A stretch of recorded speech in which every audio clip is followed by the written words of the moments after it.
I think I've never seen one person that started working with this and actually having the right exposure to say, I regret doing this. This is a waste of time. They might have given up early, but I think that people, once they spend the time, everyone says, oh my God, I can't wait to do more of this. And they get excited and they don't sleep. They want to do new things. It's for people that want to do things, and I see it, Bill Gurley, I feel like it's having an atomic bomb in your pocket. This OFFBounds episode is brought to you by Rayon. Retail design teams use Rayon to create store layouts, documentation, standards, and presentations in one collaborative platform. By combining design tools and AI in a single workspace, Rayon helps teams move faster from concept to execution while maintaining consistency across locations. If you're looking to design better retail spaces and streamline your workflow, visit rayon.design. And sign up for free today. Link is in the show notes. What happens when a brand founder starts building with AI himself? That's exactly what my guest did, and their results have been hard to ignore. Ricardo Larroudé is the co-founder and CEO of Larroudé, a footwear brand that controls everything from the factory in Brazil to the customer's front door, and one of the most disruptive business models in retail right now. He's been on the show before. He was our episode 51, and today we're getting into what he's learned, what changed in the business, and why he thinks every CEO needs to be doing the same. Here is Paula Macaggi, and this is episode 120 of my show. Welcome to OFFBounds. Ricardo, welcome back to OFFBounds. Welcome to our studio in New York. Thanks for having me again. Yeah, so you were my episode 51, and now here you are as my episode 120. That's good. One that we're recording in São Paulo, another one that we're recording in New York. Our both homes, I guess. Yes, exactly. Do you always have people come back, or am I one of the first ones? If the story is good. Yeah, good. I think like 69 episodes ago, Larroudé was one company, and now you have transformed into a bigger, more interesting company, let's Definitely. say. Yeah. Things continue to evolve, and we're about twice the size that we were back then. We had just started, we had a small facility back then. Now we have a much bigger facility. We're 100% vertically integrated now, so we make every pair of shoe inside our own factory. And we also sell 90+% of our shoes directly to the customer. So we're more DTC on the customer side, and we're more vertically integrated on the back side. Interesting. And how many shoes you produce daily now? About 2,000 a day. When we met, I think it was 300, Yes. something like that. Yes. So very impressive. It was not easy. That I think soon after we met, we got so many orders. And I think at one point we had 9,000 pre-orders. And I was like, okay, I'm doing 300 a day and I still have to build inventory. I said, this is not going to work. So I had to travel down to Brazil. I had to hire over 500 people, build a whole procurement team, planning team, and start ramping up my own factory. It was not easy. It was fun, but it wasn't easy. It's the pain of growth, isn't it? It is very painful.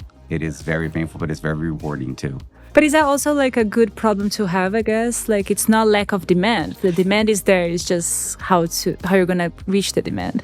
I say that the thirst, the pain that you're feeling feels the same way. So it's very rewarding. So it's all great and whatever. But when you're in the day-to-day and you have orders that are piling up and you have a team that you need to hire and the old team is being swamped with things, it doesn't feel pleasant. So I'm here talking to you. I was like, it feels great. Everything is working. But when you're in the middle of it, it feels like you're hurting. You pass that. But it's part of the journey. You have to, people that are entrepreneuring need to start, they should see it as a puzzle. That's how I see it. They should see it as I have something fun, or say I have a hard problem to go solve. So, but there were many, honestly, the last year or so was probably one of the most intense I've had in my career. Yeah, well, talking about that, we talked in the first episode that you came about how about your business model, how you make everything in Brazil, how you were selling here in New York, and then in the US, and then you opened the Brazilian market as well. Yes. But in between, 2025 was the tariff year, I guess. Tell me about it. How was that for you? Everything that could have been non-ideal happened. So we were going through this. Our demand was outpacing our supply by a great amount. And as we're in the middle of this, we're hit with the tariffs first. First of all, there's a lot of uncertainty. The second thing was the certainty that when they did hit, they were being hit with 50% tariffs when we're selling from Brazil to the US. Thank God that we would do it through our own factory to our own, entity in the US, so we could actually transfer price at the cost that we're operating. We're not like paying a markup to someone. So it was easier for us to deal with that. But that did open, like we said, okay, let's figure out if we can sell things in Brazil. And then we ended up finding a market that was much bigger than we expected. And it's growing very fast. This year, up to this year, I think we're 11 times what we did last year to the same time. What? It's really, and I think that there's, as you study a little bit of the market and you see the current players and you're getting the feedback, I think Brazil could still be 10x where we are today.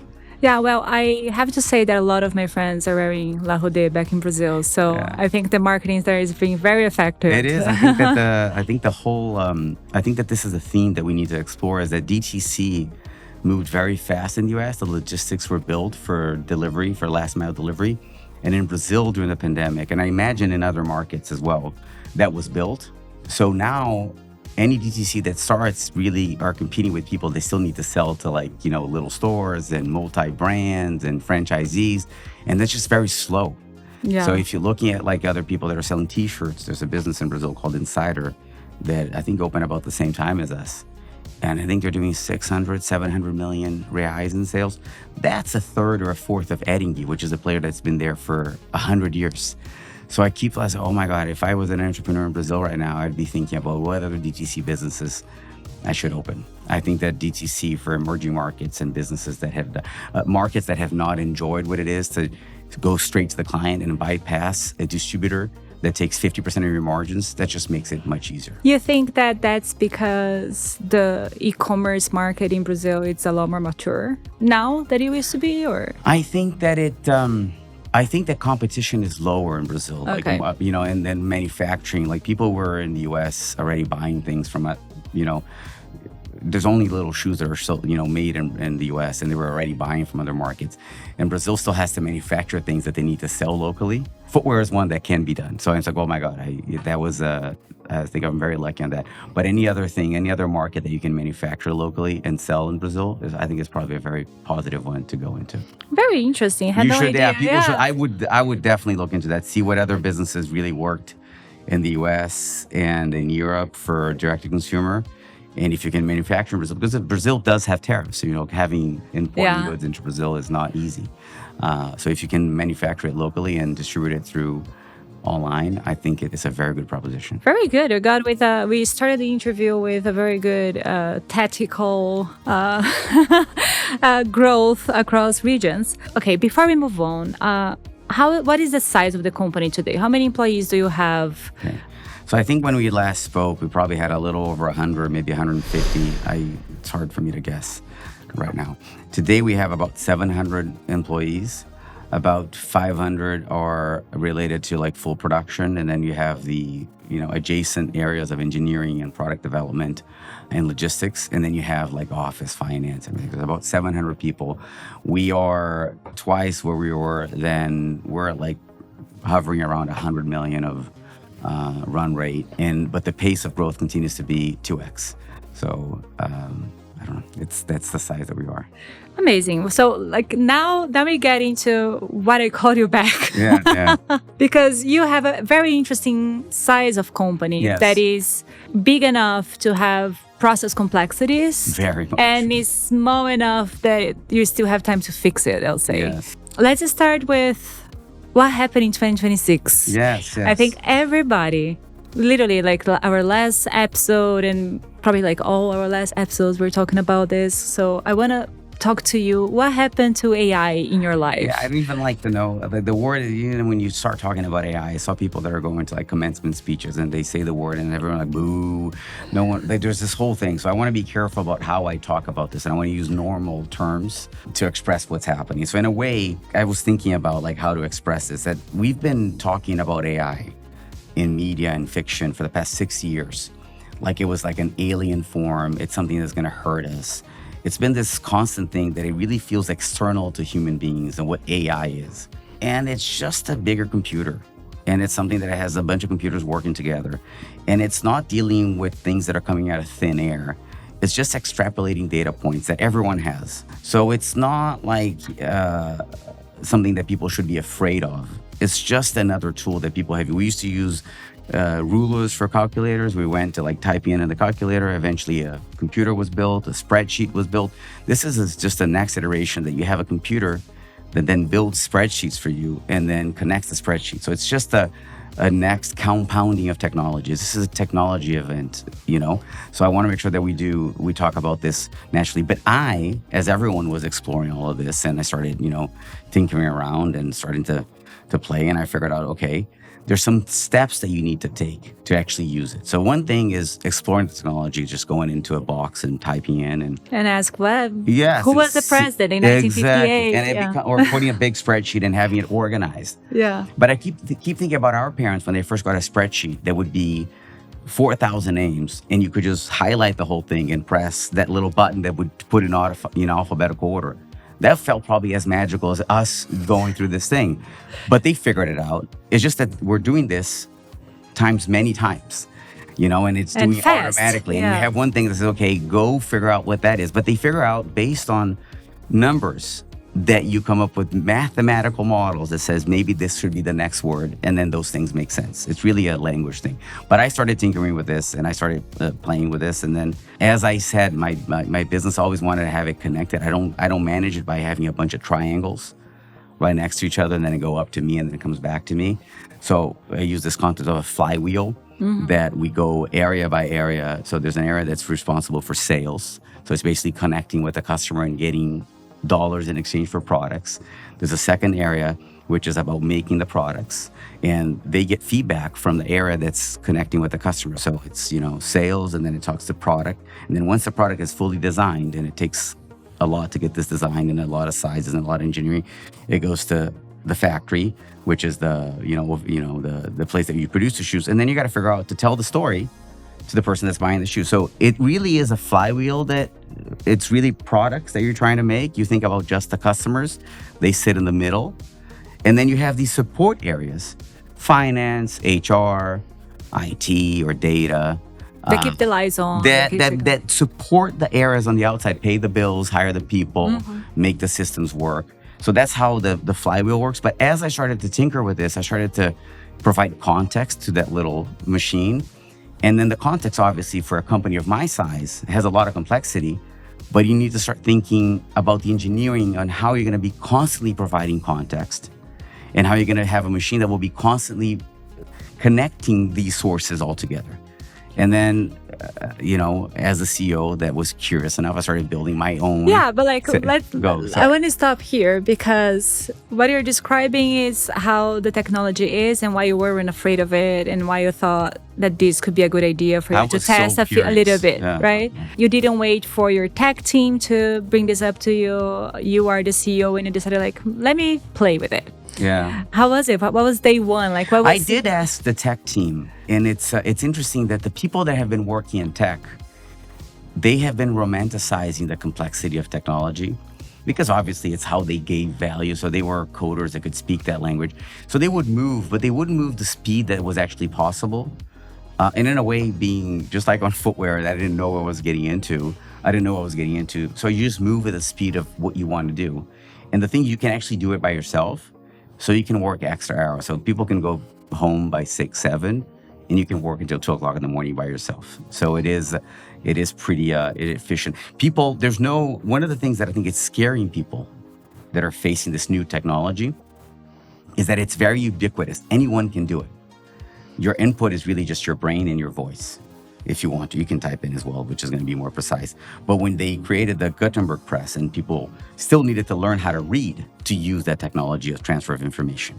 Yeah. And it took many decades, centuries for that to be today, everyone already has all the tools to use this technology. That's why it's growing so fast. And OpenAI was 100 million people within months of launching. So it's just really, everyone can use this. It actually is quite easy to use. It's very democratic, for sure. It's super democratic. Because all you need is to write down what you're thinking. Yes. And you don't even have to tell a good story. You can just slap you need to provide context, and then you ask for organization on the context, and then you can provide input back.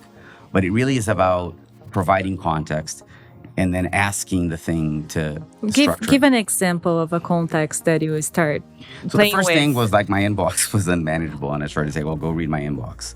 And that's, I think, what the first thing. That's why all these connectors happen with all these, LLMs. The second thing is that you start to connect to the direct other systems that we use, like Klaviyo or Shopify. And then they start to bring in like new conclusions that are pretty quick for you to get. And then if you connect your emails and then your Klaviyo, they could say, well, this is not tagged properly. And immediately you can say, well, could you fix it? Well, I can. And you get a little scared.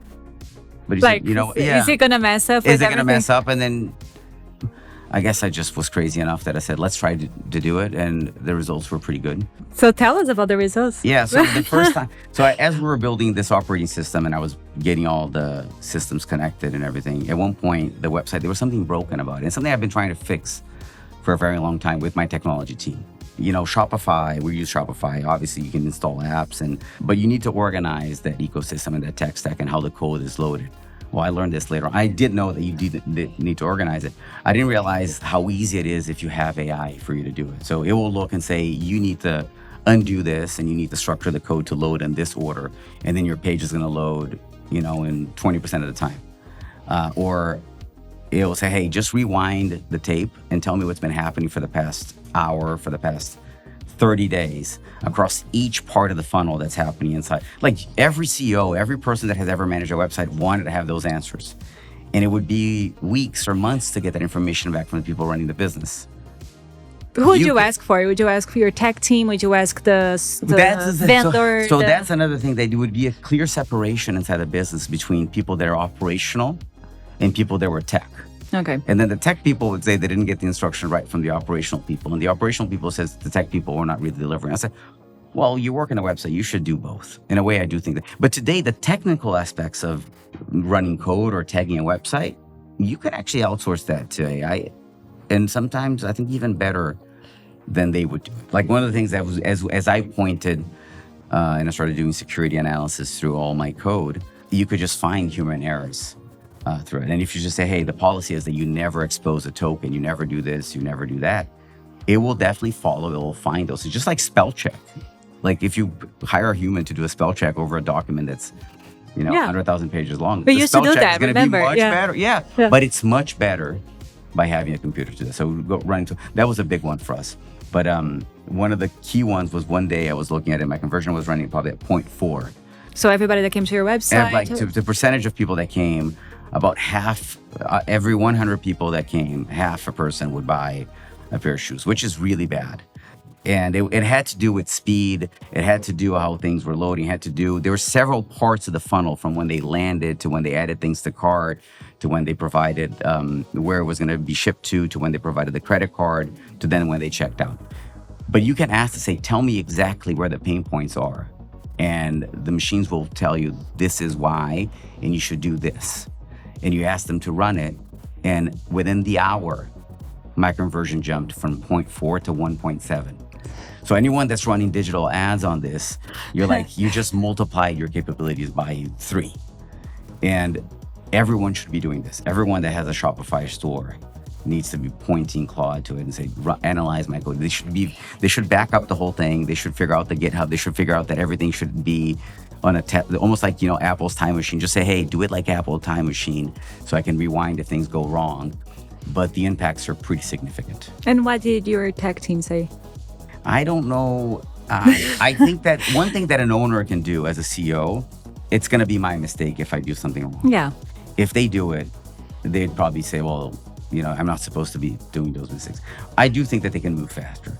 But the other thing is that I think that, back to the point, I think that complexity has been romanticized by many industries that, had took longer to do. We literally have vendors that deal with complexity. We have thousands of companies that are there to help you deal with the complexities. So I guess there's also a commercial side of selling fear is a big thing, which I think that a lot of the AI world too is selling the fear that if you don't do it, you're going to be left behind forever. So fear is a good way to sell things. But don't you think that people should be doing it? 100% they should be doing. 100% they should be doing as fast as they should. But I do think that some people, they're not doing it with a vision of where they need to get. Like they should be looking at their business and say, well, I would like to do this, and then figure out a way to do it with all this new technology.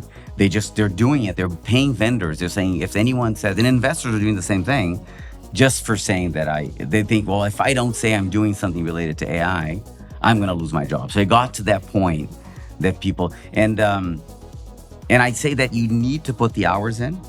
You need to try, you need to get your hand dirty, you need to fail. You need to fail many times, and it's fine. Just like our parents had to learn how to use Excel. My mother, imagine people like in late 90s setting up, email accounts, and then you would download POP3 from a server, and then the email would disappear because it would be on your computer. Like today, we just connect things and IMAP, and the email stays there and stays here. But I think like that created a habit in us of plug and play. And I think that might be the expectation that people have when they play with these platforms first. Oh, yes. That they're going to come and say, build a CRM for me. Because they keep thinking that it is a magical thing. Yeah. And it's just a way to mathematically structure data within the data, interpolation and extrapolation of this. And you need to build alarm clocks that these things run. And then the alarm clocks need to turn into immediate alarm clocks. You need to be thinking about those things. You need to be learning about how those things, the same way that people had to learn about folders. And when you save a file, and then you have to save Excel files, it would be version 1, version 2, version 3, because you didn't want to corrupt. Like, they have to do that. And you'd have 20 years before to figure that out. Now, because everyone can use it, it's quicker. Yeah. So that's the thing. The adoption curve is just much quicker than technologies that came before. That's the thing that's scaring people. And a lot of people are like, I'm tired now. Like, some people are going through other stuff in their life. Like, this is the last thing I want to have to deal with now. So they've been postponed. There's this anxiety about dealing with this that is, and you find people easily. And I think that one thing to do that I found is that you need to find success, and then you put the person with success in the middle of the room, and people around say, oh, what is that person doing? That they seem happy, they're getting stuff done, they're getting compliments from the CEO, and then they start doing it. So it needs to be, the best way to do it is not on people on separate rooms, is you got to get this contagion around the company of people doing it. So you got to get people, it's like, hey, it's the new thing, so you've got to try to do that. Did you get that behavior immediately? At Larroudé? Yeah. No, I got some. Because I imagine that you are, as the CEO, you have all the data, you think about your tech stack, you think about your factory process, you think about them, you have to have the overview of the company. But the individual teams, they don't see the whole thing. Yeah, exactly. Yeah, but they can all start, they all have their own kingdoms, and they became kings of myself. But they all have their own world that they can connect. So whoever's running sales needs to be thinking about ads, connecting to emails, connecting to the website performance. That could be immediately connected.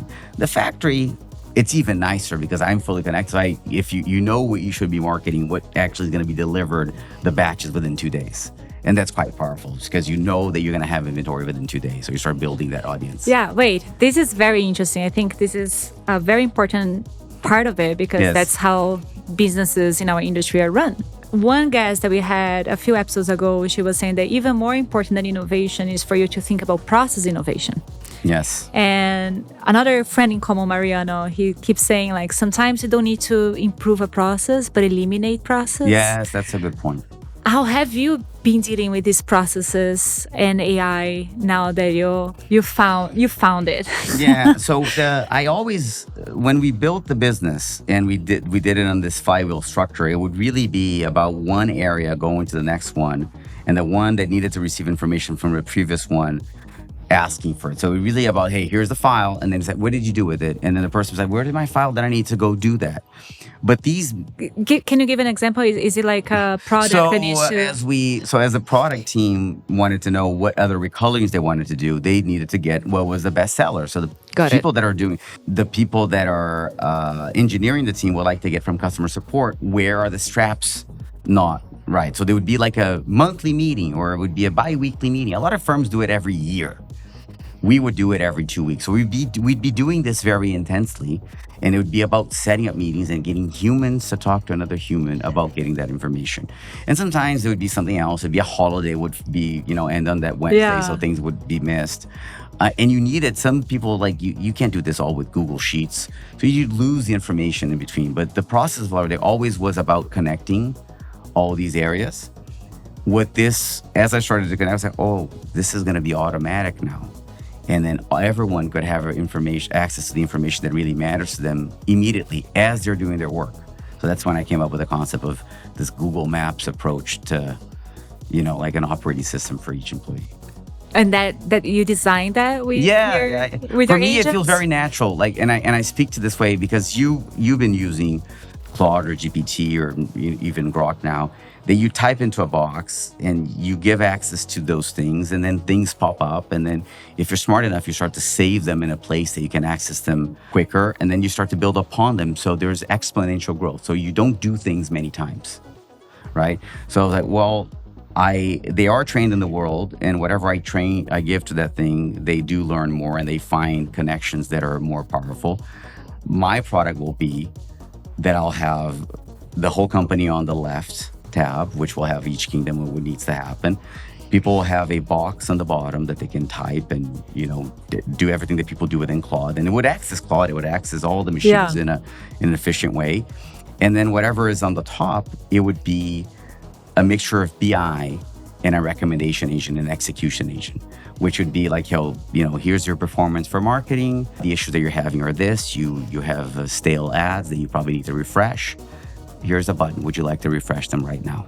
You click the button and they would refresh automatically the ads, and they already load them in and it goes. And then eventually, if you do this 5 times, the next time you don't have to do it. The machine will do it alone. Yeah. So it's really like driving with Google Maps. You still have to drive.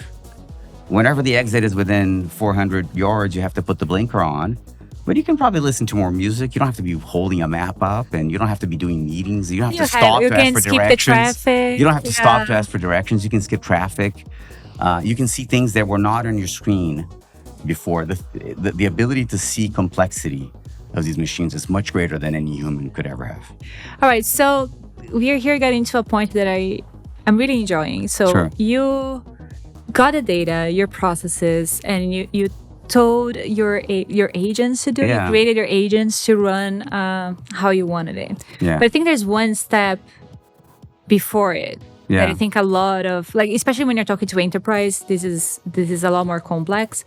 But I think like different systems hold different data about the same SQ, or which makes a little bit complex to connect many systems, and that's the problem of integration that we have across the industries. It doesn't even have to be ours. How was your data cleaning, if that's what I can call? Yeah, I think that there is cleaning and there's structuring. So I had that same issue. So you got to think about almost like gears, and you have all these other systems and they're just tables. They're like Excel tables. And the old way is basically you needed to have joiners, and they would do field by field of this connection. What AI allows you to do is that you put this whole thing into, and I call it in my world, the lake house, and you ask it to process, from bronze to silver to gold. It can do this automatically. You can say, and not only you have it connected, but you say, well, look for other data points that would further verify that this information is well connected. Once you do that, you should vectorize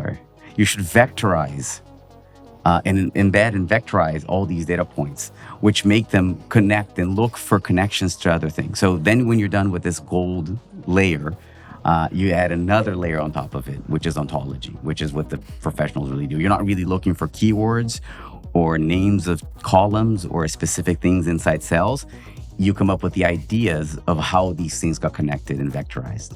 It sounds more complicated than it is.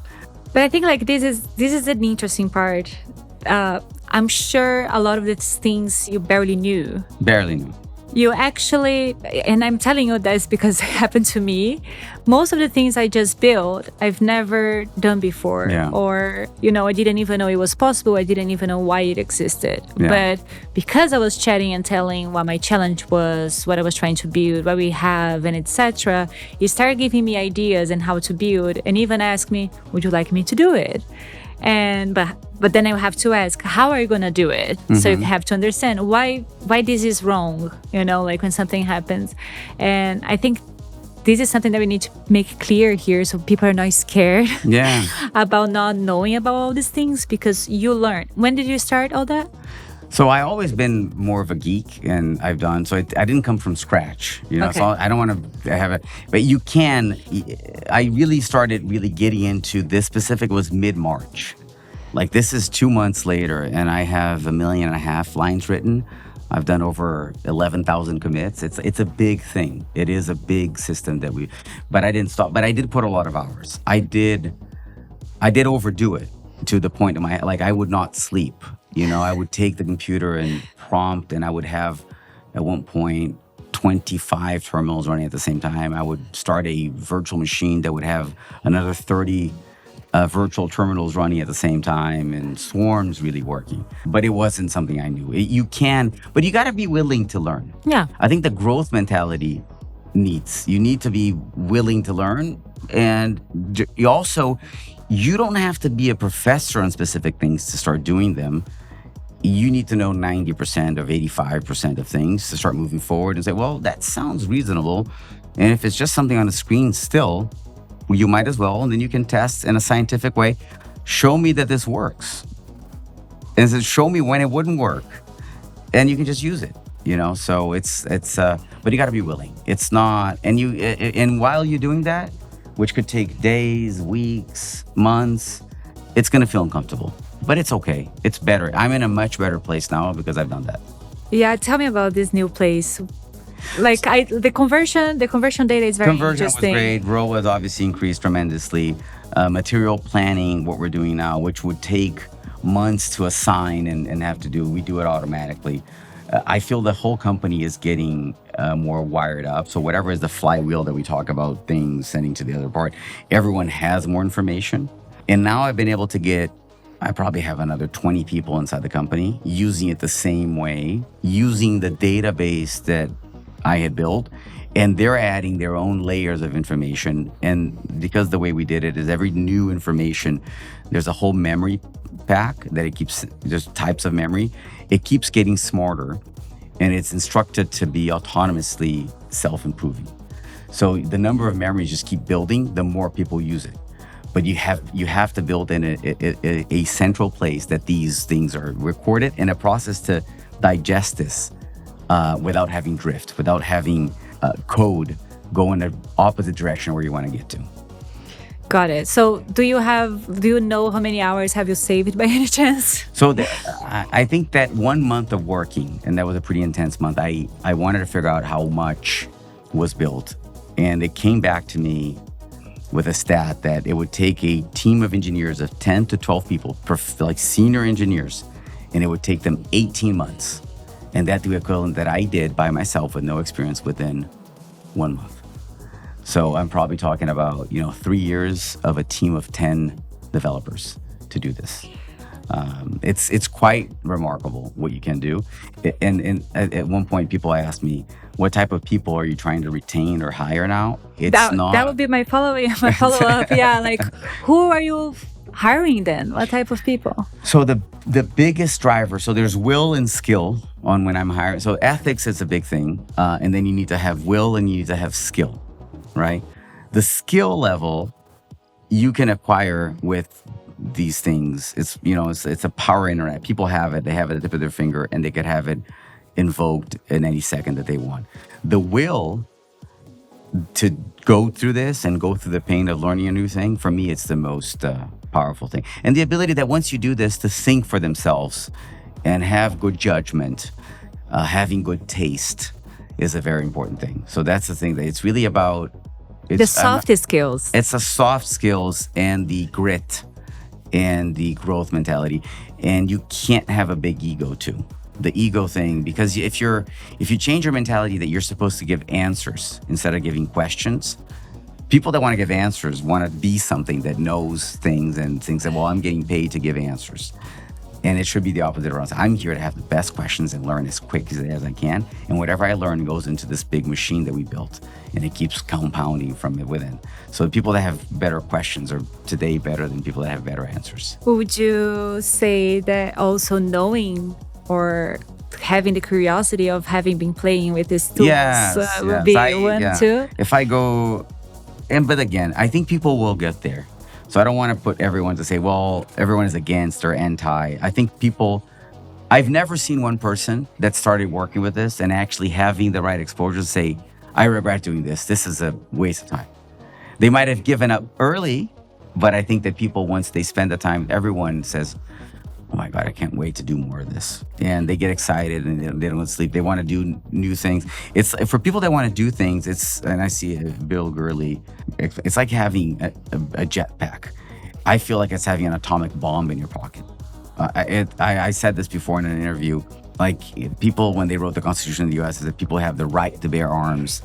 In a way, like people should have the right to access to infinite intelligence. It is one of the most powerful things that a society could do. Sounds fair enough. I like when the last time we talked, you said how you hacked your company. Yeah. What does that exactly mean? Because as you're trying to, a CEO does not have like the password for every system, when you start. So as I started reaching this and reaching that, and then, okay, where are the sketches? Oh, they're inside Adobe. Where are the ERP for the factory sits on a server that sits on a computer inside the facility? You need to start accessing these things, and to do it you need tokens, you need passwords, you need to get this information. And in a way, one way to do it is you tell the machine to get more context from like the messages that people are exchanging. So within Slack, say figure out where the problems are or who actually has this password. And the machine would actually come back and say, it's this person. And then I say, send a text message, but send a Slack to this person right now and ask for, the credentials to get into this. And it would come back and it would just copy paste, and then it would automatically go, and it would go in, it would rotate, and it would save all the passwords in Google Secrets Manager. So it felt like I was just going through like the 30 systems that I have sequentially and just trying to get these straws connected into all of these. So it felt like hacking in a way. And every time I got into like one that had a lot of information, I was like, yes. And I created a whole protocol that every time that you would connect, it would be a whole like corpus ingestion system. They would just like go through everything. As it went through the new systems, it would look for connections that it had to the other systems. And there's this crosswalk that we do that basically looks for, like a product. The product is sold through an email. The product is sold on the website. The product is inside the factory system. Then you just normalize whatever was the name that it gave, the code that it gave, and then you create one table that has that. So next time that this is ever found in any of these, you can say, well, this person bought this shoe, this customer. You would know which batch it actually got produced from. You'd know which emails that person clicked on. But if this would be this knowledge graph, this graph that you basically connect all these data points, is done automatically by this machine, which is the most amazing thing. This is the thing. It is, and it makes me wonder, what are I'm sure you are approached by many vendors that want to sell their technology to you in some way. What does vendor need to have? The Google ecosystem for me is quite powerful. So I'm saying that whatever they're doing there, that harness or that infrastructure behind, you can try to replicate, but it'd be, for a company of my size, I think it would be very hard. So that's a big thing. But this smaller software that people are, I think they are at a price, they're at a point there that's really the price of substitution to what they're charging is where they are and like managing their business. They're really in trouble. There really is a SaaS apocalypse there. So that's the thing. And what I've been sensing also is that some vendors, that they know that this is coming, they already switched gears and they're going like aggressive and saying, well, you have an auto renewal for another 2 years. And no, we don't. Like you can't do that, So a lot of them, some of them try to raise prices. And we're like, well, if you really are you're tripling prices, because they probably got 50% cancellations, and they're like, well, I got to keep revenues. And they, okay, then you tell, the machine to go replicate that software, just like, do I need that? So it is happening. Some of them are really better built than the other ones. But I think that the approach it is a different reality. I think they need to face that they can't maintain revenues to where they were unless they were providing new services. One of them actually tried to raise prices, and I think they sensed probably what I was doing and what, that was rebuilding whatever they did. You started knowing that the language that they were speaking to. No, because I was like, hey, just go there and do it inside Google, Drive. It was like basically a storage for files. And I think they sensed that, and then they came back with the interesting features and wrappers around product. Okay, for that I'll pay you, So I think that you got to be creative about what you're really providing. If I'm here creating new software, these software providers that wrote something and just started like on the subscription and never wanted to write anything, you should be writing 10x as well. If not, there's something wrong with you, and you can't let your customers become your competitors. Oh my God, yeah. I have seen that. Yeah, that does happen. I think some people are moving in the right direction, and some businesses hit a wall and they're going nasty with clients. Yeah, I think like another question that many people might have is compliance and security, because a lot of this data that you are managing within your system is sensitive. Are customer data. Like you can let it leak, or like how do you manage that to make sure that? I think it's the same thing with the passwords and like spell checks, that if you do it agentically and you have a machine do it, it's probably like, obviously when you give the order, you need to make sure that you're giving the order the right way. But there's software to make sure that that's not happening, and it's automatically doing that. If you want to audit your whole system for that type of thing, it will give you much better answers than hiring someone to go do it for you. So today, you want to hire an expert for cybersecurity. They used to charge you $1 gazillion.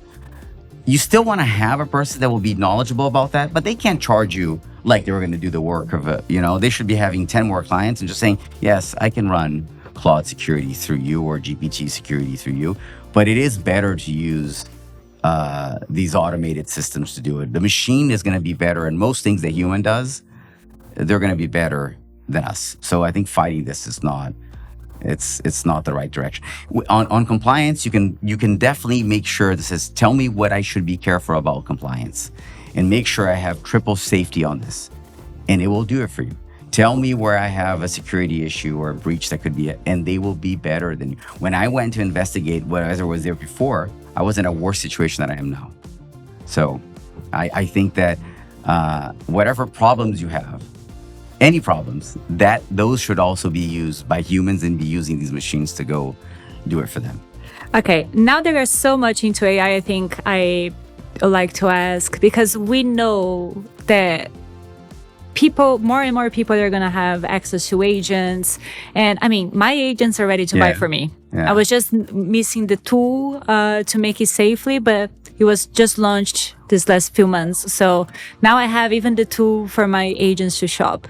I was skeptical that I would let my agents shop for me because I enjoy shopping, going to the homepage and whatever.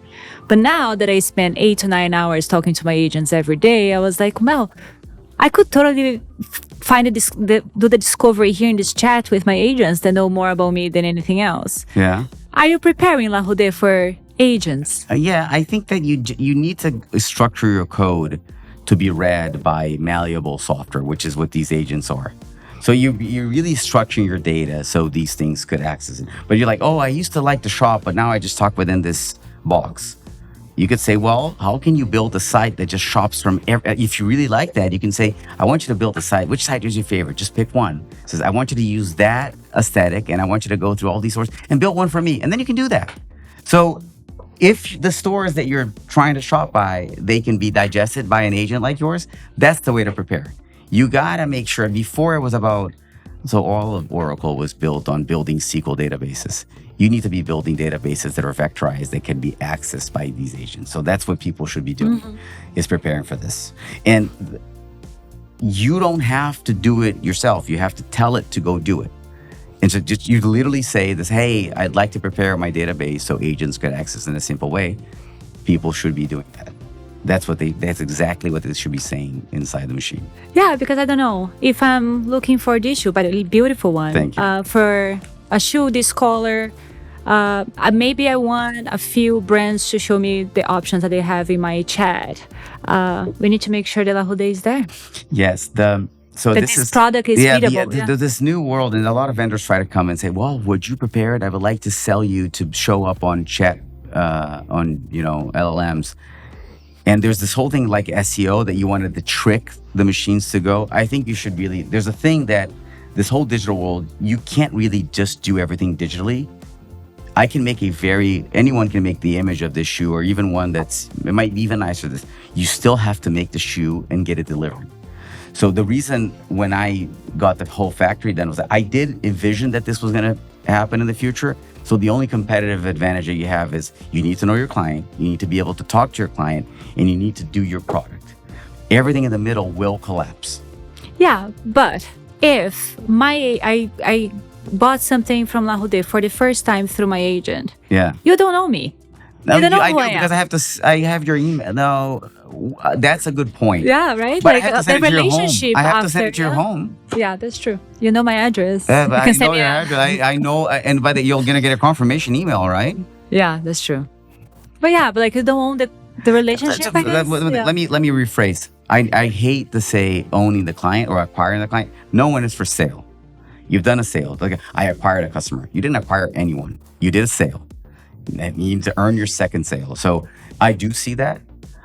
But the friction between this happening, I will know who you are. If I sold you something, it's not like they're buying from me automatically or agentically and then delivering to you, and I don't know who you are. That's not happening yet. Okay. Not now, yeah, but 2 years from now. But then you're saying that the department store business or the distribution business will be reinstated by agents. I don't think that one of the reasons why we went straight to the client is that I do believe that every time you do a transfer of risk, that you have a new intermediary between two parties, that party needs to make a profit on. And the moment you create that friction, it takes the bandwidth out of the business. So I think that creating new ones in the middle you're not going to create a new agent that has an economic. It's a customer that's using an agent. My agent talking to your agent. But it's not. They're not looking for profit. You're looking for a good shoe, and I'm looking for a good client. The agents you're going to have the machines that are the Claude, the GPT. They're making money in between, and thank God there's other ones coming in that are even cheaper. And maybe for selling shoes and whatever, you don't need to have something that you can use to make a spaceship to go to, you don't need all that expensive. I'm very excited to see the next time we're going to catch up because who knows where the agents are going to be. But before we finish, I think a lot of the cases of the CEOs that have been here and that I hear, they're too busy to think about it. They're outsourcing it to their teams to figure it out, how to use AI and etc. What would be your advice to CEOs in general of any brand and retailer? I think that every CEO should know the most important parts of their business, and they need to be hands-on. So if this is one of the things that will make me a lot more efficient, you should be hands-on. So if you're in the footwear business, you need to learn how footwear is made. If you are making fishing rods, you should know how fishing rods are made. Technology is a big thing, and the best person to program the company that they have a vision for is the CEO. And if the way is really about talking, why would you talk to an intermediary to then program? It would take, if you hire a consultant to do this for you, like Palantir charges $50 million to do the things that we did inside our company. You're going to be giving it to someone that doesn't understand your business, that probably would never be an entrepreneur, to then that thing to translate into a machine and build the machine for you. If the machines are buildable by you, just go straight to the source, cut the middleman. So I'd say that people should really get into it. And this is very core to what you're doing. And it's fun too. If you've been thinking about how you're going to get teams to work together and better, sit down and do it. It's grinding and the long hours that most of the big and amazing businesses got built. And you don't have to make people stay in the office with you to do it. You just do it. So I highly recommend. Amazing. Yeah. I can say about the aha moment that happens to all of us. Oh my God, did he just do it? It's infinite. It's infinite. You can do so much. It's not immediate. I don't want people to think that but I think people should really get into it. And it is compounding. If you write down, if you start to give it a notebook, if you start getting a GitHub, it starts to figure out and do better. So it's, create a memory. Start with the obsidian thing. You will see that it gets better the more you use it. Ricardo, too bad we don't have all the time in the world to talk about it, because I could. Me too. Thank you so much for joining us. Thanks for having me. Thanks for bringing these amazing shoes for us to see. And You're I welcome. wish all the success for Larroudé. I love it. Thank you. Thank you so much.